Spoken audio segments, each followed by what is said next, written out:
Hi, church family. Great to be with you again. I just want to share a couple of thoughts that have been stirring in my heart over the past couple of days. And I just finished reading the book of Joshua in the Old Testament, just on my daily reading plan. And I love the last couple of chapters in that book where he's giving the final address to the leaders and to the community of Israel just before he's about to depart the earth. And he says in Joshua 23, verse 11, he says, "Therefore take careful heed to yourselves that you love the Lord your God." You see, one of the important things that he's wanting to lead with them is for them to be careful, them to be intentional about the thoughts they think and the choices they make, and also the words they speak, not only in their current situation, but also to the generations that follow. And what God was really showing me through these couple of chapters is that we are in a season right now where we also have to be very intentional with the thoughts we think, the choices we make, and the words that we speak. And if we don't do that, we easily become victims of the circumstances around us. So Joshua then in chapter 24 says this, once he gives them the encouragement, the command even to follow God at any cost. He then says this, "But as for me and my house, we will serve the Lord." That's in Joshua 24, verse 15. It is a clear and definite choice. No matter what is going on around us, no matter what influences are around us, as for me and my house, we will serve the Lord. The externals do not change that. Opinions do not change that. Threats do not change that. As for me and my house, we will serve the Lord. And then I was also reading the other day, part of my devotional is Caroline Leaf's book, Switch on Your Brain Every Day, which is a good idea, by the way.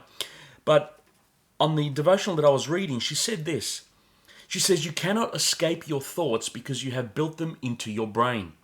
Whatever you think about the most grows and gains sufficient quantum energy to impact your next choice and your behavior."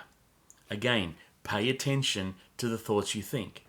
And then she writes this, "Thoughts are not just thoughts. They are the seeds you plant in your life. They are the reality you choose to embrace. They are the root of every action and word. You, with your brilliant, creative mind, determine what you think, what you say, what you feel, and what you do. Do not live in a matrix. You are free to think and to be." So during this season, let's just take heed to what is going on in our minds. Pay attention to what you're listening to, because what you're listening to will shape your thoughts, and your thoughts will shape your reality. I just want to close with this as well, that what I'm sharing with you today is not just for your sake, it's for the sake of your family, but it's also for the sake of your community. One thing is becoming very apparent to me is this. The way we, the church, the sons and daughters of God, respond to this crisis will have repercussions upon the community in which we live. You see, it's one thing for us to enjoy the presence of God, be elevated above the circumstances of the mess around us. That's great, and we are to pursue that no matter what happens. But we also need to understand that this heavenly realm that you and I have access to is not just for our sake. In Bill's devotional that we're reading as a church, on day 93, he says, "The principle of being stewards of the heavenly realm becomes more than the assignment of the individual and becomes the privilege of an entire church for the sake of their entire city." That's our privilege. What we're going through is very important for us to pay attention to.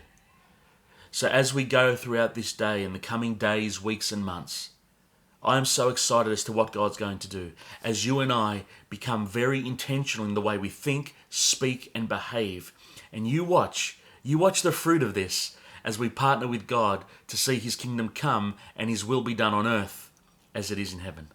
I love you guys. I look forward to celebrating God and worshiping Jesus with you through our Facebook Live page this coming Sunday. Look forward to it at 10 a.m. Invite friends and family. Let's get everyone in on the fun. So God bless you guys. Have a great day. See ya.